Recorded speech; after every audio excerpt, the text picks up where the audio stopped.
Hey everyone, it's Dayla, and I'm gonna teach you guys how I maintain my hair today. I was working on it, and I figured I might as well just go ahead and do a video, so here I am. I don't use product. I just want to clarify that. I use no product on my hair, um, and start with them like so dry, like bone dry. Damp hair is honestly a bitch to work with, and just don't do it. Just always have dry hair when you maintain your hair. It's just going to last longer. It's going to cause less breakage. It's going to be better for you and everyone else in the long run to not use product on your hair.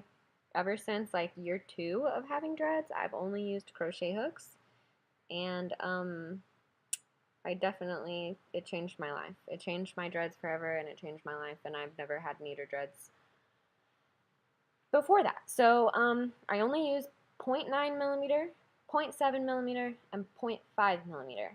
I can put links to where I buy them in the comments. But just to say, I buy them at Lacey's Crochet Hooks online. If you Google Lacey's Crochet Hooks online, it'll pull up a really nice website. It's a little hard to use, but if you scroll down the whole list of all of her crochet hooks, they're called micro hooks. And you have to look at all the sizes that they come in, and you have to pick the one that you want. Some have handles that are ergonomically shaped. Some are just metal, like this. Latch hooks are a completely different thing, and I don't use latch hooks, and I don't vouch for latch hook use in hair. So crochet hooks are the thing, and you will stab your fingers. So I buy what's called a finger condom. It's basically a rubber glove for one finger if I stab myself. They're really helpful, and if you need them, then buy them at the store. If not, that's the only thing that I use to protect my fingers. I'm pretty sure there's like rubber thimbles, but I'm not that fancy. And you can go as small as 0.3 millimeters, but that's getting into needle territory, and it scares me, and I don't like stabbing myself. So that's why I don't use 0.3, but I know some people do. But basically, what we're doing is there's loops at the root and frizz all the way down the dread.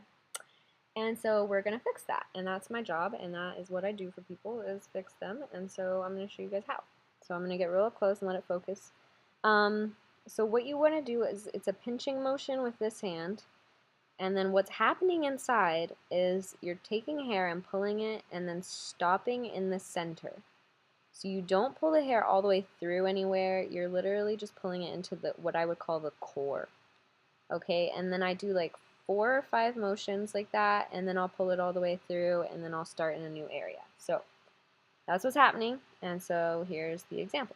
Okay, so you're literally just pulling it and pushing it, and it's going in and coming back out. And you're just guiding the frizz with your fingers and then pulling it in. I try not to manipulate it too much into a twist, and I always twist it the opposite direction as well. So, you're twisting it from both directions. That way you don't get any like loops from twisting it, or any type of curl at the top, which can happen. Come on, focus. My camera's never been this close up before, so it's having trouble.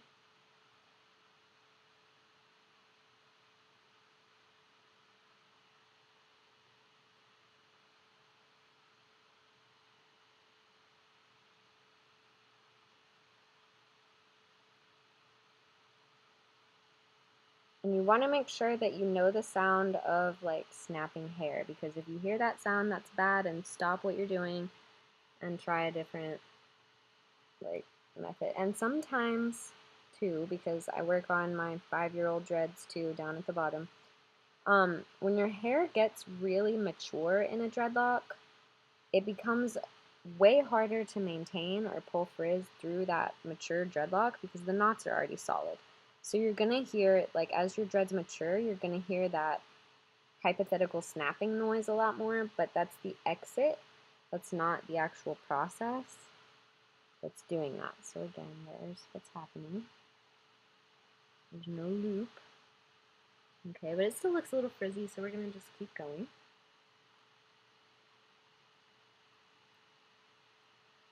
And I just feel it. If I still feel frizz or I still feel a loop, it's still there. So, just go by what you feel and do it in front of a mirror because you can always check back. It's kind of like doing a painting. Sometimes you have to step back a little bit and be like, okay, does this look good? And then it does. So see, that's a perfect painting. And it can go in all directions really comfortably. If anything pulls, like for example, this little piece, I don't really like it in that dread, so I'm going to pull it out. I'm going to play with that dread.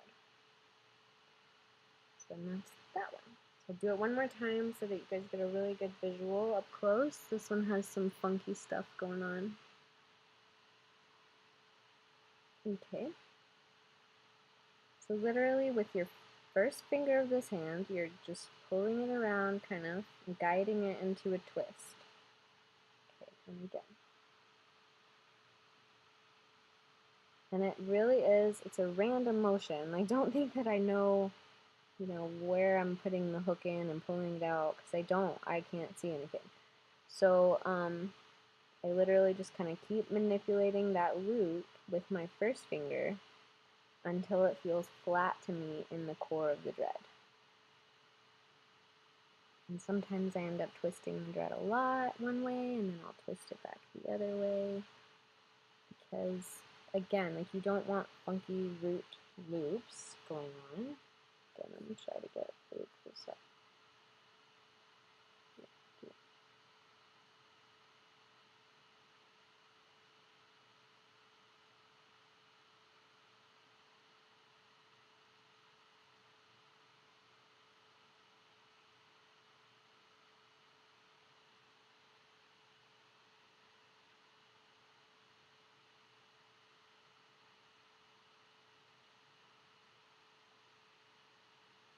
And I don't like lift my fingers traditionally, I just pinch it. But I just want you guys to see really what's going on,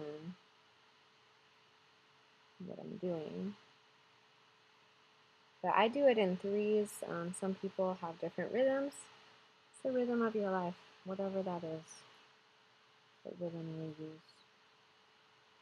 At some point I can see it, but up here I can't. But see, look, we fixed it. But just twist it all the ways because you want to make sure and kind of double check yourself. See, I missed that one.